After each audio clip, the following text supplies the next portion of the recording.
Hello दोस्तों, मैं आशीष शर्मा आप सभी का स्वागत करता हूं आपके अपने यूट्यूब चैनल स्टडी वे में। हम अभी तक देख चुके थे, वैदिक एज की बात कर चुके थे हम, और वैदिक एज में भी हम ऋग्वैदिक एज और उत्तर वैदिक काल की बात कर चुके थे। ऋग्वैदिक काल में हमने देखा कि जो यज्ञ थे, जो कर्म कांड थे वो बहुत कम थे, जबकि उत्तर वैदिक काल में आते आते ये कर्म कांड बहुत ज़्यादा हो गए।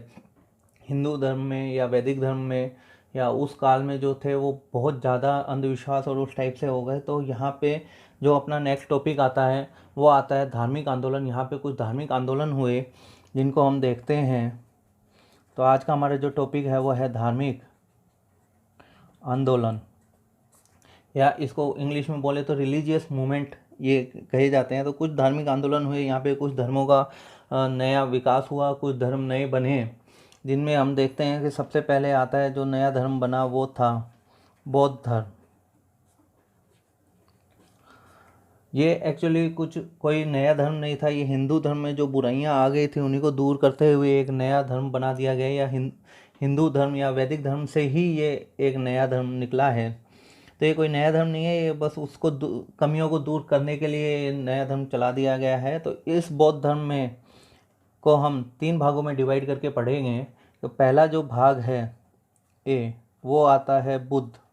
बौद्ध धर्म बुद्ध से शुरू हुआ, भगवान बुद्ध ने बौद्ध धर्म शुरू कराया। तो सबसे पहला जो आता है वो आता है बुद्ध। इसके बाद ये बुद्ध की जो हम बायोग्राफी देखेंगे कि बुद्ध कैसे हुए, क्या कहाँ से आए, क्या था। उसके बाद जो इन्होंने धर्म चलाया उसको बोलते हैं धम्म। तो ये जो धर्म है, धम्म, या इसको इजी भाषा में समझे तो धर्म, ये चीज़ हमारे को रहती है कि धर्म जो उन्होंने धर्म चलाया वो किस बात में मानते थे, किस बात को नहीं मानते थे, क्या वो ईश्वर में विश्वास करते थे, क्या वो नहीं करते थे, ये सारी चीज़ें हम इसमें देखते हैं।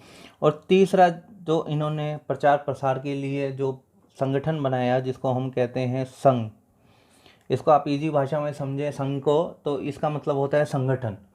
तो प्रचार प्रसार के लिए, अपने धर्म के प्रचार प्रसार के लिए इन्होंने जो संघ बनाया, संगठन बनाया, वो कैसे बना, क्या हुआ, वो सब हम इसको देखते हैं। तो हम स्टार्ट करते हैं बुद्ध को। तो पहला आता है बुद्ध। इसमें हम देखेंगे कि बुद्ध की जीवनी, एक तरह से बायोग्राफी हम देखेंगे बुद्ध की कि क्या थे क्या नहीं थे।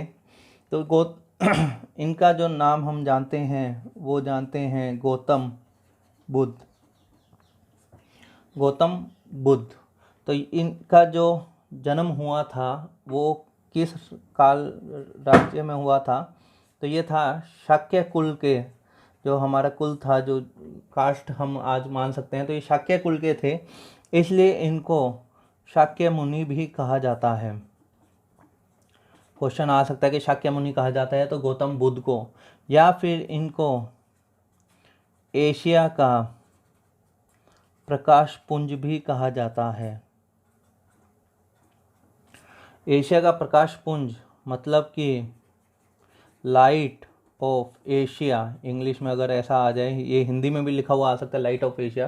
तो ये चीज़ भी हम गौतम बुद्ध को कहते हैं। इसके बाद देखते हैं हम इनका जन्म कब हुआ था। तो जन्म हुआ था 563 बीसी में। कुछ किताबों में आपको 560 बीसी भी लिखा हुआ दिखाई दे सकता है। कुछ में आपको 560 बीसी दिखाई दे सकता है, कुछ में 563 दिखाई दे सकता है। ये कोई इतना इम्पोर्टेंट नहीं है, पर एक थोड़ा बहुत आइडिया लग जाता है कि हाँ ये इस टाइम पे हुआ होगा। कहाँ हुआ था? तो इनका जो जन्म था वो आपको पता है लुम्बिनी वन में हुआ था। लुम्बिनी जो जंगल था उसमें। और कब हुआ था? तो इसको हुआ था वैशाख मास की पूर्णिमा को। जो वैशाख मास की आप अपनी पूर्णिमा आती है उसको इनका जन्म मानते हैं कि लुम्बिनी वन में वैशाख मास की पूर्णिमा को हुआ था, इसलिए इसे बुद्ध पूर्णिमा भी माना जाता है। बुद्ध का जन्म हुआ था इसलिए इसे बुद्ध पूर्णिमा भी माना जाता है। और ये जो लुम्बिनी वन है ये कहाँ है? तो ये है नेपाल में। नेपाल में कपिलवस्तु नामक एक जगह है, उसके पास में ये नेपाल में कंसिडर किया जाता है। इसके बाद आता है इनके पिता का नाम। तो इनके जो पिता थे वो थे शुद्धोधन। शुद्धोधन ये कपिलवस्तु के राजा थे। हम देख चुके हैं कपिलवस्तु के पास थी, तो ये कपिलवस्तु के राजा थे। शाक्य कुल में इनका जन्म हुआ था, तो ये शाक्य कुल के थे। इसके बाद इनका नाम आता है माता का। इनका माता का नाम जो आता है वो आता है, कई किताबों में आपको महामाया लिखा हुआ दिखेगा और कई किताबों में आपको माया देवी लिखा हुआ मिलेगा। एक ही बात है, महामाया या महादेवी। ये जो थी, इन्होंने जो जन्म देने के, ये जो इन्होंने जन्म दिया गौतम बुद्ध को, जन्म देने के सप्ताह बाद ही इनका स्वर्गवास हो गया, इनकी डेथ हो गई। जन्म देने के सप्ताह बाद ही इनकी डेथ हो गई। तो ये जो माता थी, ये इनके जन्म देने के सप्ताह भर बाद ही ये स्वर्गवास हो गई। और इसकी जो आप सौतेली माता कह सकते हो, इनका जो लालन पोषण है वो सौतेली माता ने किया।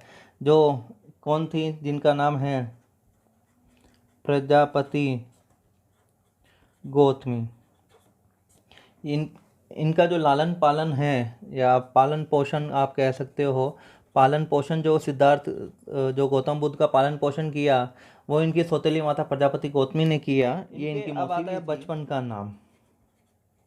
बचपन का नाम, इनका नाम गौतम बुद्ध नहीं था, इनका नाम था, जब ये पैदा हुए तो इनका नाम रखा गया सिद्धार्थ।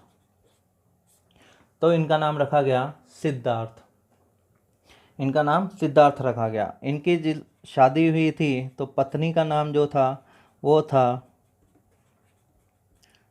यशोधरा, और इनका जो पुत्र हुआ, एक पुत्र हुआ, तो इनका नाम था राहुल।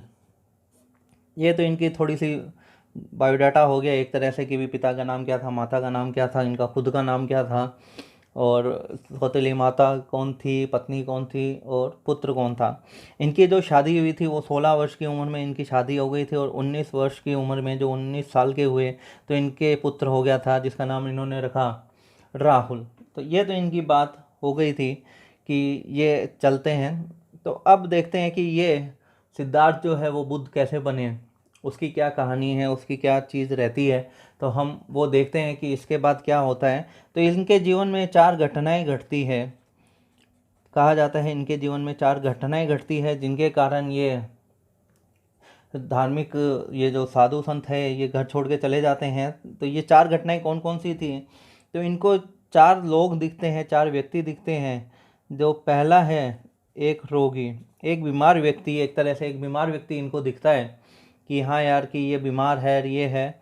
इसके बाद इनको जो दूसरा दिखता है वो दिखता है वृद्ध मनुष्य। वृद्ध मनुष्य इनको दिखता है तो ये सोचते हैं कि यार ये बूढ़ा कैसे है, इनके दिमाग में आता है। ये थोड़े चिंतनशील स्वभाव के होते हैं, तो ये चिंतन करते हैं, उस बात को सोचते विचारते हैं। रोगी, वृद्ध मनुष्य है। इसके बाद तीसरा इनको दिखता है शव, एक शव दिखता है, डेड बॉडी दिखती है, और उसके भी ये विचार में लग जाते हैं। और चौथा जो है वो इनको दिखता है एक साधु। वो साधु को देखते हैं और सोचते हैं कि यार ये क्या है, ये किस लिए है, ये क्या कर रहा है, ये सारी चीज़ें इनको, ये जो 4 घटनाएं हैं, 4 व्यक्ति जो दिखते हैं इनको हम घटनाएं मान लेते हैं। तो ये जो 4 व्यक्ति हैं ये इनको दिखते हैं और ये इनके सोचने लग जाते हैं कि क्या है, मुझे ज्ञान चाहिए, असली ज्ञान क्या है, ये सारी चीज़ें सोचने लग जाते हैं। आता है अपना, उसके बाद आता है कि ये जो 4 घटनाएं हुई, उसके बाद ये चिंतनशील, हमने देखा कि ये चिंतन करने लग जाते हैं, सोचने विचारने लग जाते हैं कि क्या चीज़ होती है। और लास्ट में ये 29 एज के होते हैं, 29 वर्ष आयु में घर छोड़कर चले जाते हैं, घर को त्याग कर देते हैं। 29 वर्ष की आयु में घर छोड़कर चले जाते हैं। 29 वर्ष की आयु में ये ज्ञान की तलाश में घर छोड़कर चले जाते हैं। और इस घर छोड़कर चले जाने को जो बौद्ध धर्म में है वो कहा जाता है महाभिनिष्क्रमण।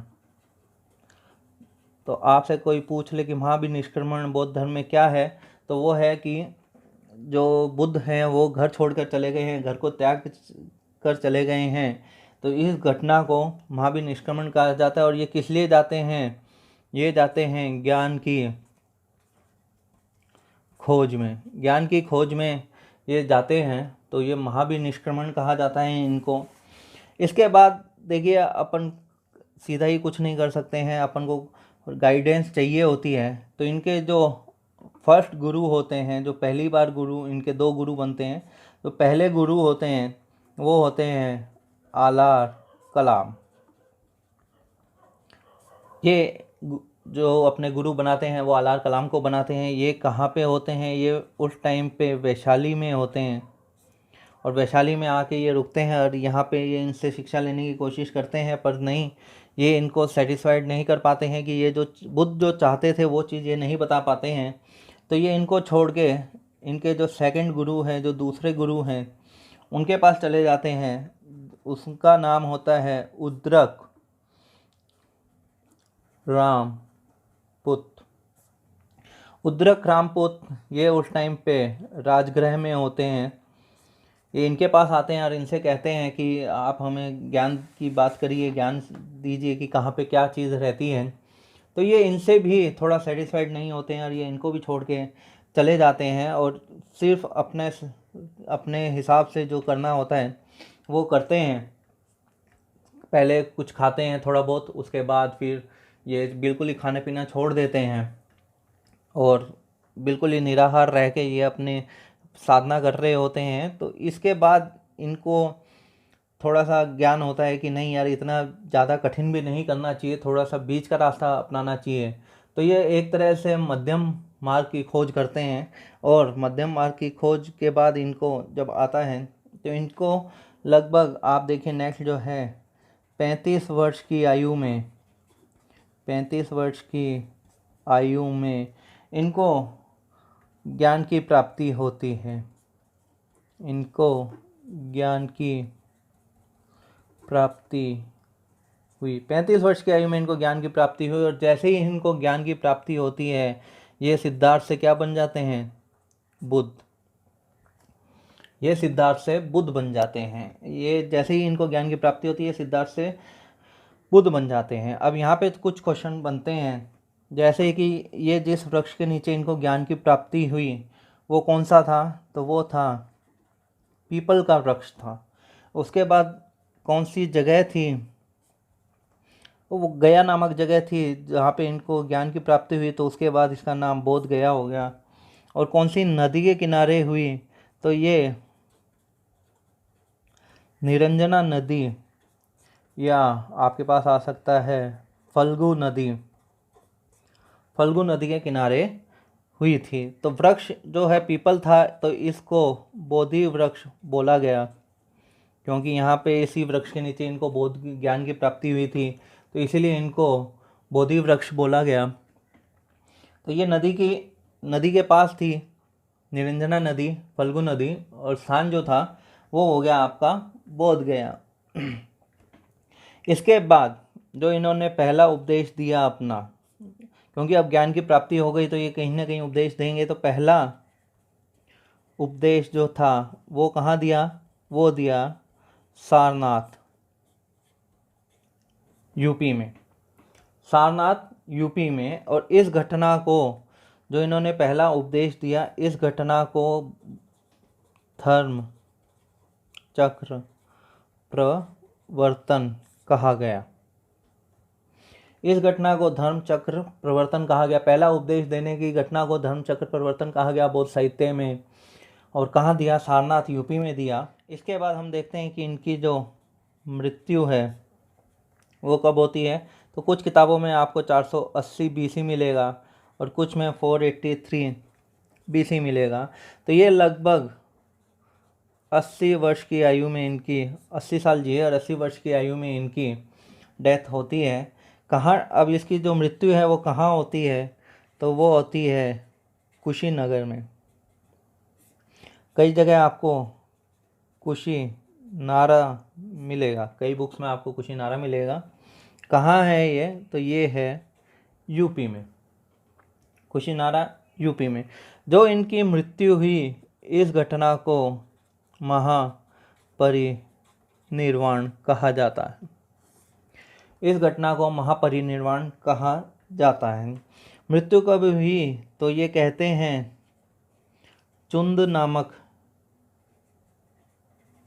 एक व्यक्ति था, तो उन नामक व्यक्ति द्वारा, उसके द्वारा जो उन्होंने भोजन दिया, अर्पित भोजन के बाद, चुंद नामक व्यक्ति के द्वारा अर्पित भोजन के बाद इनकी मृत्यु हो जाती है। और इस घटना को बौद्ध धर्म में महापरिनिर्वाण को ध्यान रखने वाली चीज़ें मोस्टली जो है वो 3 आती हैं। पहला कि महाभिनिष्क्रमण किसे कहते हैं, कि ज्ञान की खोज में ये घर छोड़ के चले जाते हैं, तो इस घटना को महाभिनिष्क्रमण कहते हैं। उसके बाद धर्म चक्र परिवर्तन कब किसे कहते हैं, तो बुद्ध को जब ज्ञान प्राप्त हो जाता है उसके बाद जो उनका पहला उपदेश है, जब वो पहला उपदेश देते हैं, तो उस घटना को धर्म चक्र परिवर्तन कहते हैं। किसे कहते हैं, तो महापरिनिर्वाण कहते हैं। जब इनकी मृत्यु हो जाती है तो उस घटना को महापरिनिर्वाण कहा जाता है। तो यहाँ हम बुद्ध की बात कर चुके हैं, बुद्ध का बायोडाटा देख चुके हैं। नेक्स्ट सेशन में हम इनको देखेंगे कि ये धर्म में क्या क्या बात करते हैं, किस धर्म को कैसे मानते हैं, क्या क्या चीज़ें मानते हैं, क्या क्या नहीं मानते। तो नेक्स्ट जो अपना सेशन रहेगा वो अपना रहेगा कि इनके जो धर्म है उसके बारे में अपन देखेंगे। तो ये बुद्ध का एक इंट्रोडक्शन हो गया कि क्या था क्या नहीं था। हम देख चुके हैं कि बुद्ध क्या थे, कैसे बुद्ध बने, क्या हुआ। अगर आपको ये वीडियो अच्छा लगा हो तो प्लीज़ लाइक करें, शेयर करें और सब्सक्राइब करें मेरे चैनल को। Thank you.